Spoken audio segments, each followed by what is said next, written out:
Pemirsa PEN TV dimanapun Anda berada, senang sekali saya Ari kembali menjumpai Anda di program Bincang Khusus. Dan apa kabar Anda? Tentunya kami harapkan Anda dalam keadaan sehat selalu tanpa kekurangan suatu apapun. Dan seperti biasa, saya tentunya tidak sendiri, saya sudah ditemani oleh narasumber kita pada kesempatan kali ini, yakni tokoh perempuan Kalbar yang tentunya tidak asing lagi bagi masyarakat Kalimantan Barat. Nah, kita sapa dulu pemirsa. Ini dia Bupati Kabupaten Landak, Dr. Caroline Margaret Natasa. Ibu, apa kabar Ibu? Kabar baik, salam sehat. Ya. Terima kasih sudah diundang ke PON TV. Iya, sama-sama Ibu. Nah, kalau kalau saya lihat Ibu Caroline ya, kalau di pemberitaan dan sebagainya macamnya, saya tuh pasti kagum dengan beberapa hal nih Bu. Nah, ini pasti saya catat dulu gitu. Ya, ini pasti ada di pikiran orang sana Bu ya, masyarakat khususnya. Ibu tuh terkenal karena cerdasnya, cantiknya. Nah, pastinya dan juga ini kepemimpinannya yang kinerja yang luar biasa seperti itu. Tapi yang saya penasaran adalah gimana Ibu kemudian tetap aktif gitu Bu, menjaga kondisi tubuh, fitness kah, ada fitness kah seperti itu Ibu? Kok saya lihat Ibu ini kayak aktif sekali gitu, kalau ada berkegiatan gitu, tadi capeknya ke gitu. Iya, memang ini ya, tapi umur juga nggak menentukan sih. Iya. Kalau sekarang sih juga udah mulai mengurangi. Mungkin yang penting itu istirahat yang cukup, kemudian ya sebenarnya sih yang baik olahraga ya.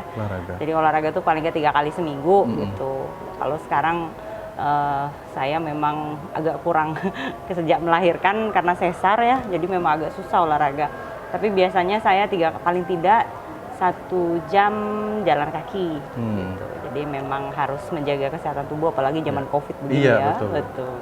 Nah, kalau mau minum jamu, vitamin ya silahkan. Tapi kalau saya mah yang penting makannya tepat waktu, istirahat yang cukup, olahraga. Baik pemirsa, untuk tema kita pada kali ini yakni mengenai pengelolaan dana desa terbaik 2021. Nah, sebelum itu saya ingin mengucapkan selamat dulu kepada Ibu dan juga Kabupaten Landak Terima telah kasih. menerima penghargaan Ibu ya, sebagai pengelola dana desa terbaik 2021 dari kantor wilayah pembendaharaan Bu ya. Iya, betul. Kalimantan Barat. Kementerian Keuangan. Bisa diceritakan sedikit nih Bu?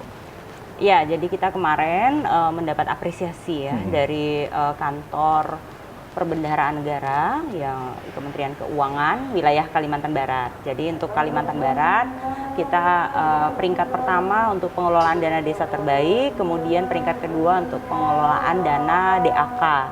Dana DAK ini dana alokasi khusus. Jadi kedua-duanya adalah apresiasi terhadap kinerja pemerintah daerah Kabupaten Landak dalam mengelola keuangan daerah yang bersumber dari dana APBN. Ya, kenapa diberikan apresiasi? Karena terutama dalam situasi pandemi COVID ini ya, pemerintah pusat itu mendorong daerah-daerah membelanjakan anggaran pemerintah dengan cepat, tepat, dan harapannya dapat mendorong pertumbuhan ekonomi nasional gitu ya. Kita bersyukur untuk Kabupaten Landak kita peringkat 1 dan ini mudah-mudahan bisa dapat dipertahankan dan ditingkatkan lagi di masa yang akan datang.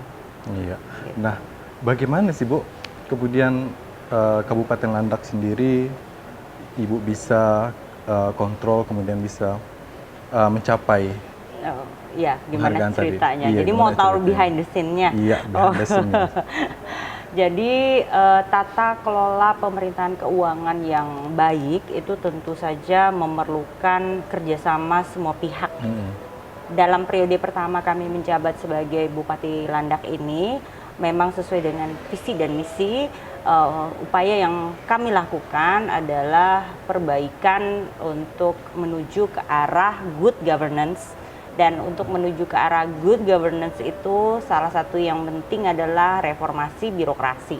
Nah, good governance ini juga mensyaratkan penggunaan anggaran yang tepat, penggunaan anggaran yang sesuai waktu dan memang sesuai ketentuan juga gitu. Nah, dana desa dan dana DAK ini merupakan dana APBN yang agak sedikit tricky pengelolaannya. Tricky itu dalam arti kita butuh effort lebih karena perubahan aturannya cepat sekali dari pemerintah pusat, apalagi sejak zaman COVID gitu. Seperti yang kita ketahui, dana desa itu diharapkan mampu memutar roda ekonomi Indonesia pada saat sedang kolaps saat pandemi COVID dengan adanya BLTDD yang disalurkan ke desa-desa begitu.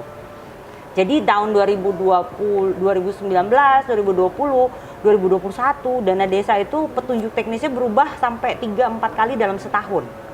Nah, pusing nggak tuh? Suruh rubah-rubah itu, misalnya dana desa ini prioritasnya ini, itu kemudian nanti keluar lagi di pertengahan tahun, desa diminta untuk melakukan musyawarah desa, kemudian mereka harus memperbaiki lagi APBDes-nya, merubah lagi, menentukan KPM, dan seterusnya, dan seterusnya, dan seterusnya. Sementara kalau kami, desa ada 156 desa gitu di Kabupaten Landak.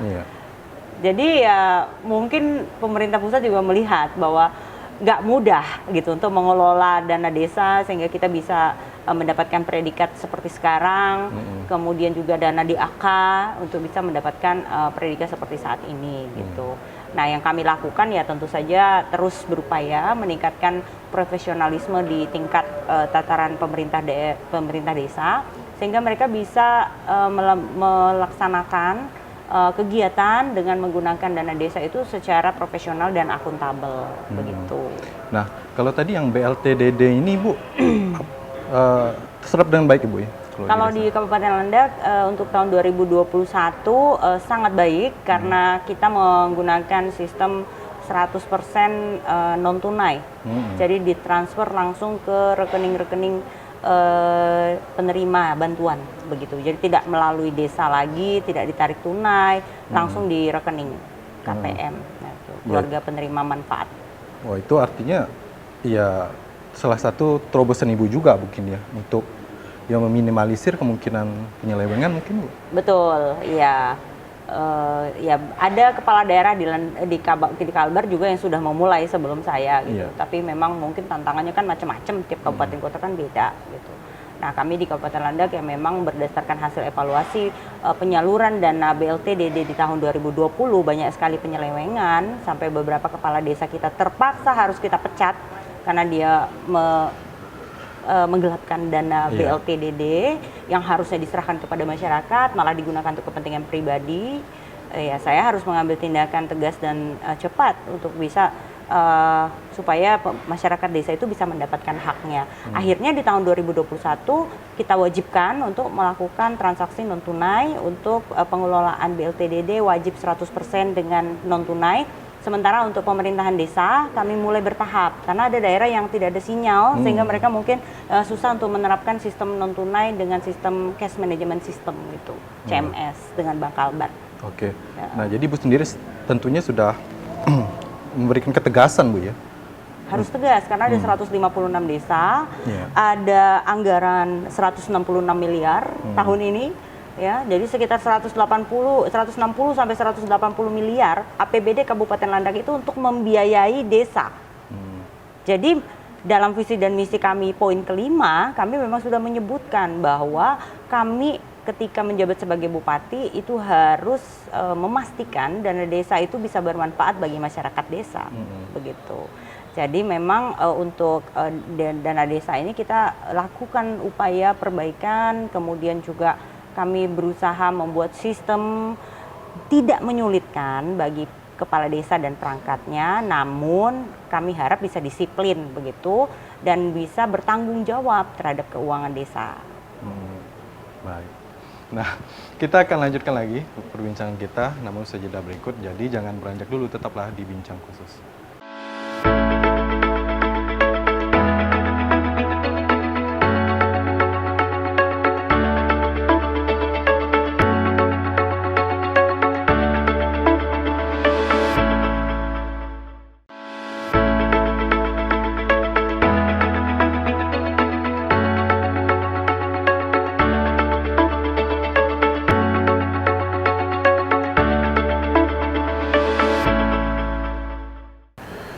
Anda kembali bersama kami di Bincang Khusus. Baik pemirsa, kita lanjutkan perbincangan kita dengan Bupati Kabupaten Landak, Ibu Dr. Caroline Margaret Natasha, MH.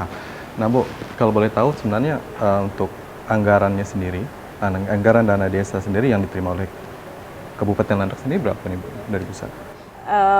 Untuk tahun ini ada 166 miliar yang kita alokasikan untuk dana desa dari 72 triliun yang ada di pusat ya. Iya. Jadi rata-rata desa itu mungkin sekitar 900 sampai 1,2 miliar tergantung kategori desa dan juga kondisi di desanya masing-masing.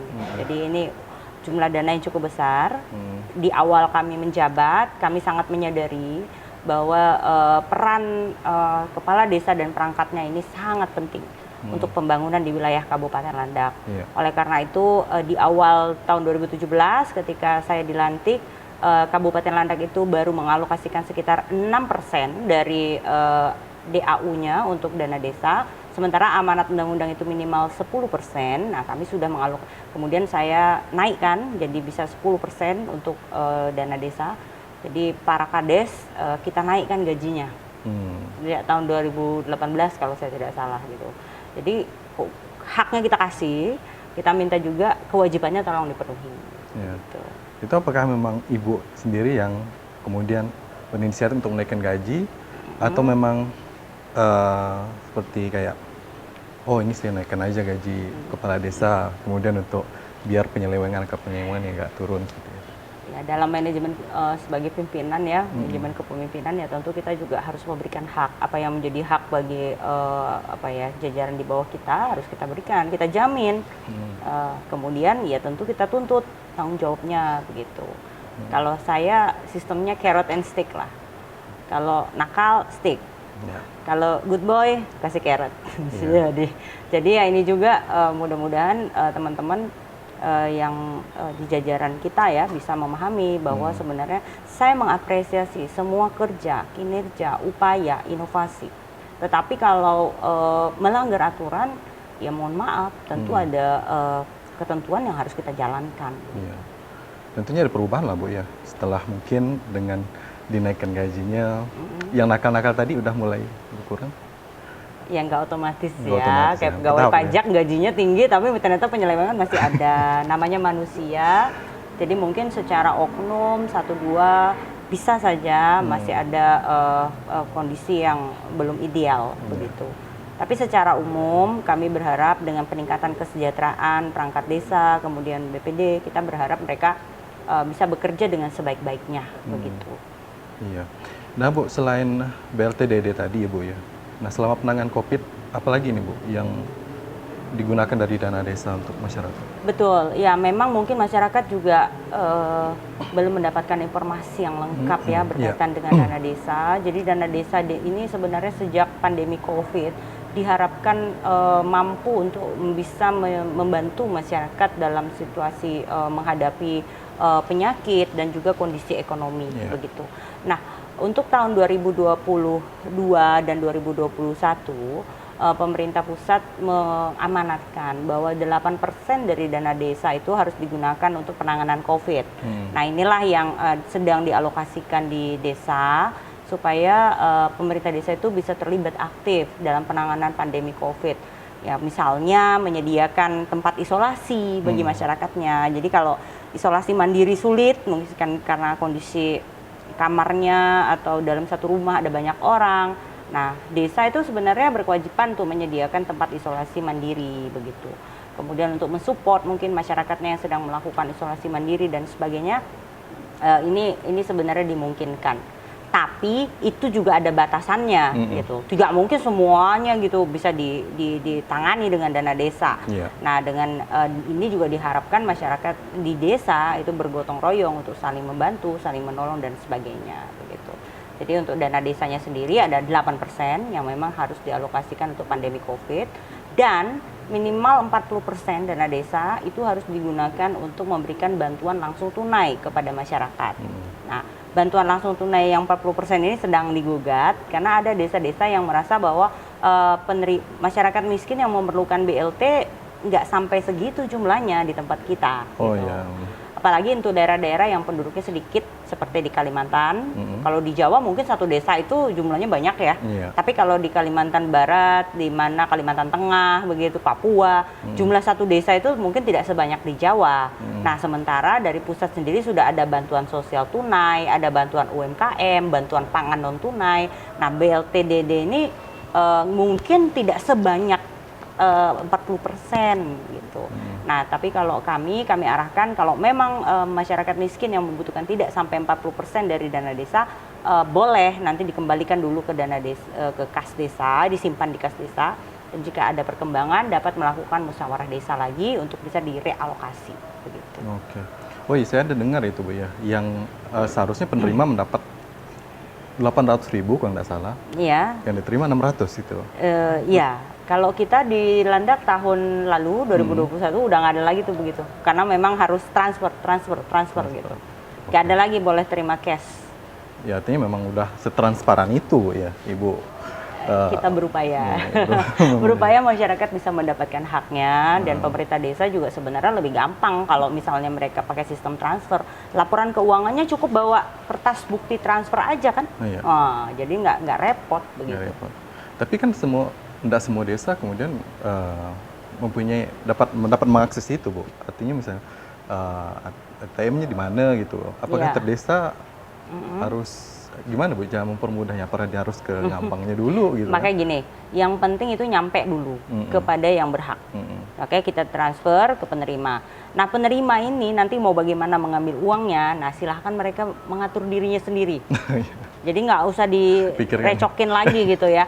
Jadi biasanya mereka ya karena di kampung kan kekeluargaan juga. Jadi misalnya mereka mereka berlima, bersepuluh, keluarga atau KPM, ya salah satu berangkat untuk ke ATM misalnya. Nanti ya mereka bagaimana ngasih uang bensinnya, uang makannya mereka atur sendirilah gitu. Yang penting kami dari sisi pemerintahan itu sudah berupaya untuk transparan, akuntabel begitu. Sudah memenuhi apa yang menjadi tanggung jawab Bu ya. Betul, dan itu dipastikan sampai dulu gitu. Jangan sampai belum nyampe udah kepotong, udah mampir gitu uangnya. Kalau sistem transfer kan udah pasti nyampe gitu. Iya, pasti.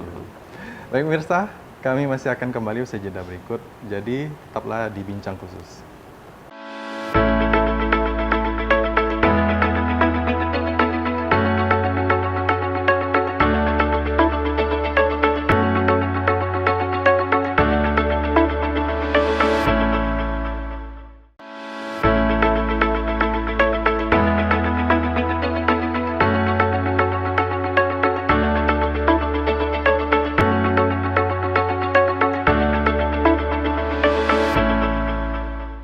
Anda kembali bersama kami di Bincang Khusus, dan pemirsa saat ini kami sedang berada di Hotel Haris ya, di lantai 12, tepatnya di Cielo Cafe and Lounge. Nah, jadi bagi Anda yang mungkin ingin bersantai sejenak, menghabiskan waktu bersama orang terdekat dan keluarga, silahkan mampir di sini dengan suasana view yang sangat spektakuler. Dan kita lanjutkan perbincangan kita dengan Ibu Caroline Margit Natasha, Ibu Bupati Kabupaten Landak. Nah, mengenai dana desa tadi Bu ya, pasti ada tolak ukurnya Bu ya, dari atas penyerapan yang mungkin sudah diserap oleh desa, tentunya pasti ada perubahan, ada tolak ukur, kita menilai efektif enggak gitu dana desanya. Nah, apa nih Bu sebenarnya tolak ukurnya? Iya, benar. Sejak adanya undang-undang tentang desa di tahun 2014 kalau saya nggak salah, Undang-Undang Desa itu sudah mengatur mengenai hak dan kewajiban, kemudian juga pemerintah sudah memberikan dana desa puluhan triliun setiap tahun. Tentu saja kita perlu mengukur apakah anggaran atau pemerintahan desa ini sudah baik, sudah sesuai dengan harapan, atau sudah memenuhi standar-standar untuk pembangunan di desa. Nah, oleh karena itu Menteri Desa itu sudah mengeluarkan Permendes nomor 2 tahun 2016, nyontek aja nggak apa-apa, yang penting jangan salah. Habis peraturan menteri banyak banget keluar sekarang ya. Jadi Permendes nomor 2 tahun 2016 yang menyebutkan bahwa untuk mengukur kemajuan suatu desa ada yang namanya IDM, Indeks Desa Membangun ya. Jadi itu adalah kumpulan dari berbagai kriteria, itu disebut dengan indeks komposit untuk kita mengukur mengenai status kemajuan desa dan juga untuk menyediakan data dan informasi gitu. Jadi dengan IDM ini kita bisa menjadikan ini sebagai ukuran keberhasilan pembangunan, namun juga IDM ini bisa digunakan untuk menjadi database perencanaan pembangunan di desa. Nah, jadi arah pembangunan di desa itu harus mengacu kepada IDM, sehingga nanti pada saat penilaian kita bisa lihat, arah pembangunannya sudah benar atau belum gitu. Apakah sudah sesuai dengan prioritas-prioritas yang ada di IDM. Nah, IDM ini sangat kompleks dan isinya itu sebenarnya sangat komprehensif, tapi dibagi menjadi 3 ya, indeks ketahanan sosial, indeks ketahanan ekonomi, dan indeks ketahanan ekologi. Nah, ini diharapkan menjadi guideline ya, panduan bagi para kepala desa, selain daripada nanti petunjuk teknis setiap tahunnya dalam menentukan arah pembangunan di desa. Dan sebenarnya kalau diikutin, ini bagus banget gitu, sudah sesuai dengan prioritas program nasional, sudah sesuai dengan program kabupaten dan seterusnya, sehingga ini akan membantu sekali bagi kepala desa agar mereka bisa membangun di jalan yang benar gitu, jangan sampai salah jalan ya, begitu. Oke, nah kalau IDM-nya sendiri di desa-desa di Kabupaten Landak sendiri ini bagaimana nih Bu? Iya. Karena ini merupakan bagian dari visi dan misi kami, ya tentu ini mendapat perhatian khusus lah dari pemerintah daerah Kabupaten Landak. Puji Tuhan untuk tahun 2021 sudah keluar ya penilaiannya. Kita bersyukur di Kabupaten Landak 2021 sudah 0 desa sangat tertinggal. Tidak ada lagi desa sangat tertinggal. Kemudian desa tertinggal ada 54. Sebelumnya ada 99 di tahun 2020. Kemudian untuk desa berkembang itu ada 63. Ya, memang ini jumlahnya bertambah, tapi karena mereka lompat dari sangat tertinggal menjadi berkembang. Jadi ada 63 walaupun dari tadinya sebelumnya hanya 39. Kemudian untuk desa maju kita bertambah cukup banyak, bertambah 20. Jadi tadinya hanya 6, sekarang di Landak ada 26 desa maju, dan untuk desa mandiri dari tahun 2020 ada 5, 2021 ada peningkatan, ada 13 desa yang masuk kategori dalam desa mandiri. Jadi ini hasil penilaian tahun ke tahun konsisten untuk mengalami perbaikan. Ya mudah-mudahan ini korelasinya, ya memang korelasinya sangat erat ya. Kalau dana desa itu dipakai dengan benar, pasti desanya tuh akan kelihatan hasilnya gitu. Dan ukuran objektif yang bisa dipakai ya untuk di Indonesia saat ini ya, yang dipakai oleh Kementerian Desa adalah indeks desa membangun ini gitu. Ya mungkin ada case-case ya, kasuistis. Karena biasanya dana desa ini memancing perdebatan cukup heboh ya. Jadi kalau misalnya kita ngomongin dana desa, wah yang komentar banyak banget. Biasanya yang komentar itu lawannya kepala desa yang menang gitu. Kan biasanya kalau pilkades bisa sampai 7 tuh calonnya. Jadi ya wajar saja perdebatan di tengah masyarakat.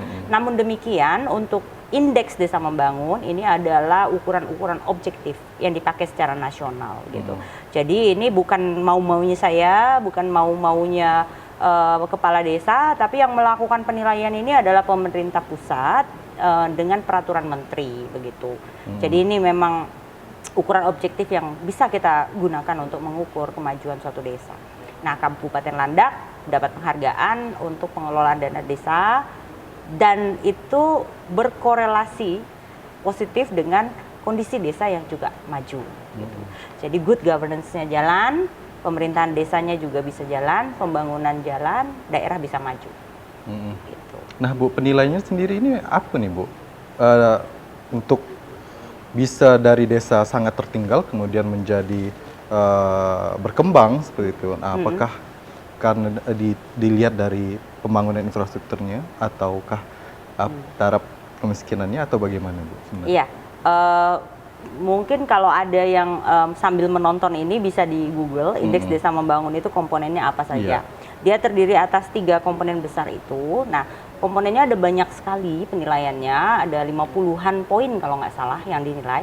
Jadi yang dinilai itu misalnya kondisi jalan, fasilitas kesehatan terdekat, kondisi pendidikan, sekolah, kemudian juga fasilitas olahraga, ya kayak gitu tuh semua ada gitu. Termasuk nanti mitigasi bencana, ya jadi program-program di desa juga harus meliputi gitu persiapan-persiapan kondisi seandainya terjadi bencana dan sebagainya gitu. Jadi itu komponennya banyak sekali dan seperti yang saya sampaikan itu sebenarnya sangat komprehensif.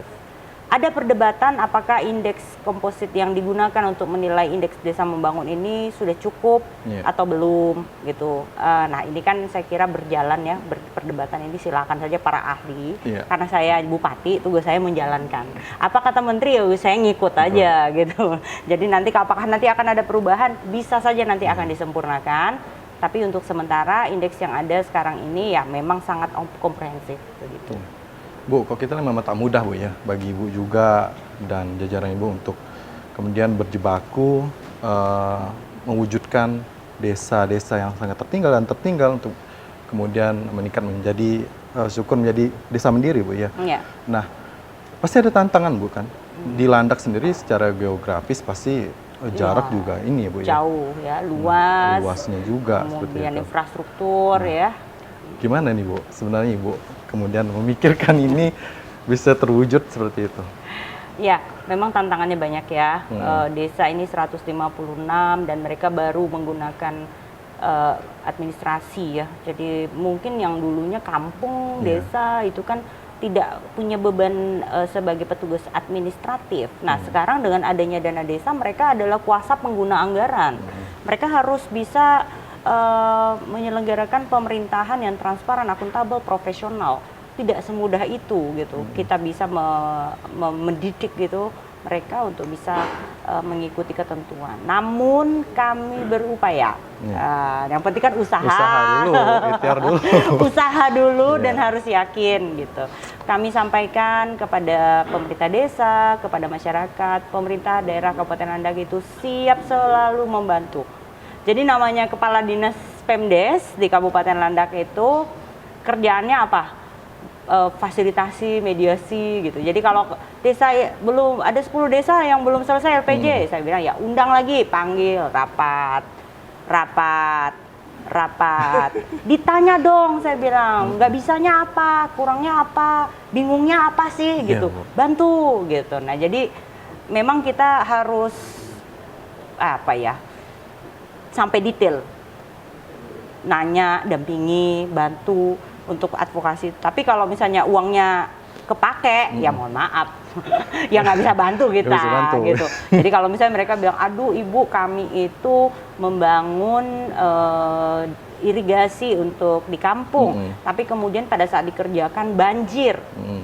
Nah, kemudian begitu kita mau bikin LPJ, ternyata belum selesai. Nah itu yang kita bantu. Mereka tentu harus melaporkan ada kondisi bencana begini begitu dan kemudian bagaimana LPJ-nya, bagaimana menghitung kerugian dan sebagainya, itu pasti kami bantu karena kami paham dalam melaksanakan pembangunan itu tentu saja pasti ada kendala-kendala gitu. Misalnya dia sudah merencanakan bikin jembatan biayanya 100 juta, kemudian ternyata pas dipasang tiangnya gitu, dipancang tiangnya, waduh, sungainya jadi dalam banget ternyata, harus lebih lagi gitu bahan bangunannya. Nah, hal-hal seperti itu mungkin kendala-kendala teknis yang dihadapi di desa yang mungkin mereka selama ini belum tahu bagaimana sih caranya agar tetap sesuai ketentuan gitu. Jadi misalnya perubahan di APBDes-nya, perubahan RAB gitu. Jadi kalau memang ada masalah di lapangan, di LPJ-nya itu di RAB-nya tidak dirubah, tapi LPJ-nya beda dengan perencanaan, ya pasti kena. Nah, tugas kami ya memfasilitasi hal-hal seperti ini, begitu. Baik. Dah, pemirsa, kami masih akan kembali di segmen selanjutnya, tentunya. Jadi jangan beranjak dulu, tetaplah di Bincang Khusus.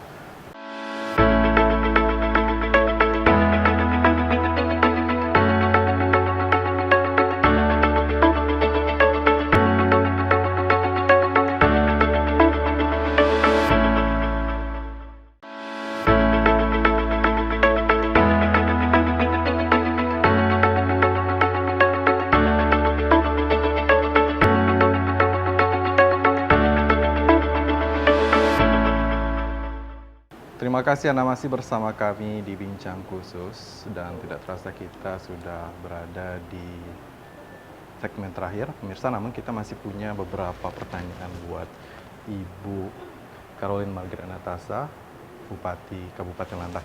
Nah, pertanyaan ini kita ambil dari komentar netizen di Facebook. Sebenarnya di laman Facebooknya Ibu sendiri sih. Mungkin diurus sama admin ya Bu ya.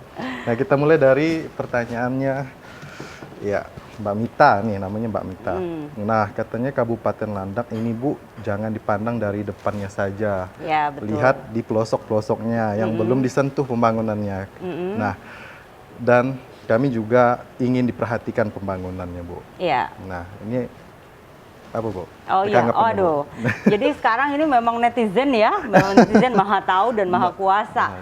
Nggak apa-apa deh, saya jawab aja. Ya. Jadi gini, yang pertama, teman-teman kalau komen di Facebook saya atau menyampaikan sesuatu, mohon menyertakan data lengkap. Nah, supaya saya bisa jawab gitu ya. Jadi tadi yang ada yang menyatakan, wah Landak itu bukan hanya ngabang gitu, pembangunannya harus merata. Nah, ini adalah salah satu usaha kita agar pembangunan itu merata. Jadi misalnya dana desa itu harus bisa dilaksanakan dengan baik di semua tempat. Bayangkan kalau dana desa yang 166 miliar ini selain digunakan untuk operasional desa, namun juga bisa untuk membantu pembangunan di desa-desa gitu. Jadi Mbak Mita ya tadi ya, kalau komentar mengenai itu Mbak Mita mau ngusul apa? Ayo ngomongnya yang jelas gitu. Lokasinya di mana, seperti apa yang dibutuhkan, mau air bersih, jalan atau apa. Karena kalau kita hanya ngomong mengenai wah belum maju, ya emang belum maju, makanya kita terus membangun gitu ya. Jadi kita nggak mungkin jadi tukang sulap. Kita bukan tukang sulap yang dalam satu malam semua bisa selesai. Justru melalui forum-forum yang ada, melalui media sosial, kita saling bertukar informasi begitu. Nah, begitu juga misalnya pembangunan jalan. Jalan itu kan ada jalan provinsi, jalan kabupaten, jalan desa. Nah, jalan mana yang misalnya mau diusulkan? Mungkin baiknya tuh lebih spesifik begitu ya. Jadi saya juga bisa merespon. Tapi kalau komentarnya seperti itu, wah saya juga bingung bagaimana menjawabnya. Dan tadi sudah saya sampaikan juga bahwa ya bagaimana cara paling objektif menilai orang itu udah kerja dengan benar apa enggak gitu. Kok saya nggak berasa? Wah, Landak itu 400.000 penduduknya. Saya nggak mungkin menyentuh satu-satu semuanya begitu. Tetapi saya sebagai pejabat yang dipilih oleh masyarakat, perwakilan dari partai, tentu harus mempertanggungjawabkan. Maka kita pertanggungjawabkan dengan indikator-indikator yang memang digunakan secara umum untuk mengukur mengenai kemajuan daerah, mengenai kualitas pembangunan, dan sebagainya. Dan tadi hari ini khusus kita bahas adalah mengenai indeks desa membangun, begitu. Nah, salah satu yang digunakan untuk indikator bahwa kita ini sudah melaksanakan dengan benar. Ada yang masih belum beres, justru karena itu pembangunan itu harus berkelanjutan. Dan jangan lupa Ibu baru 1 periode, jadi nanti kalau mau dilanjutkan tentu harus pilih lagi untuk periode kedua, gitu kan ya? Betul, Bu. Jadi colongan kampanye. Ada lagi pertanyaannya? Ada lagi, nah. Boleh. Ini dari Helen nih Bu. Helen, kenapa Helen? Ini sama kayak nih Bu. Nah, tapi ini lebih spesifik nih Bu ya. Katanya di daerah sampai sekarang belum ada masyarakat yang menikmatinya. Nah, terutama jalan. Belum bahasanya ada. Belum ada. Boleh makanya penggunaan kata generalisata ini yang kadang-kadang kami sulit merespon gitu loh. Maunya apa, siapa yang dimaksud, yang diinginkan untuk menjadi objek pembangunan itu siapa kira-kira, sehingga saya bisa merespon dengan lebih konkret gitu. Karena kalau jadi kepala daerah kan kita bukan hanya ngomong di awang-awang gitu loh, kita mau langsung konkret gitu. Nah, belum ada yang menikmati, dari mana dia? Belum menikmati, terutama jalan BU atau BUN ya, mulai dari Meranti sampai ke pedesaan. Oke. Kira saya nama daerah Mulalai tadi. Mulai dari Meranti sampai ke desa. Sampai ke pedesaan. Oke, untuk Helen boleh tahu kamu dusun apa, desa apa? Kalau memang di Kecamatan Meranti, sehingga nanti mungkin bisa kami lihat, kami masukkan dalam perencanaan pembangunan.